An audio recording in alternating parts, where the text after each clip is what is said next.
بینده های عزیز، هموطنای نازنین، هموطنای دوست داشتنی، هر کجایی که هستین، سلامای بنده حق دوست پذیرا شوین. نمای زیبای شهر کابل به خاطر شما هموطنای نازنین که در خارج از افغانستان هستین، خصوصا کسایی که پشت شهر کابل زیاد دقاوردین تقدیمتان.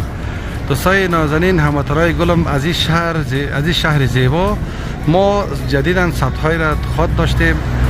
منتظر باشین از نواحی مختلف شهر، از ولایت های افغانستان بخیر. زیبایی های کابل ما برای شما به تصویر میکشیم، خوبی های کابل به تصویر میکشیم. تصاویری را که ما پخش میکنیم متفاوت با دیگر است. آنچه را که شما فکر نکنین ما دربارش تصاویر پخش میکنیم که تماما مثبت نه منفی.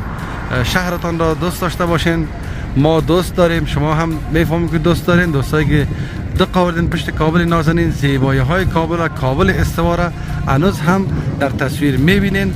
در این شهر خانه ها ارزان شده، خانه ها به نرخ خوبتر. میتونید شما بیننده هایی که در داخل و خارج از افغانستان هستین خانه های دلخواهتان را خریداری بکنین. بخیر، برنامه ما هم امیدوار هستیم برای شما مفید تمام شده باشه. با ما همراه باشین. ممنونتان هستیم از اینکه همیشه کامنت های مقبول و زیبا مگذارین و ما هم نظر به تشویق شما عزیزان برنامه ها را بیشتر و بیشتر ساختیم و ثبت های بیشتر و بیشتر برای شما روزانه تحت ثبت داریم و از نواحی مختلف، از جای مختلف.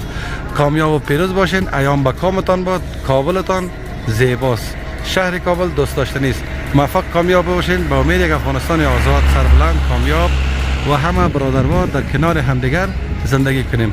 خدا حافظ تا برنامه بعد. کامیاب باشین هموطنان نازنین.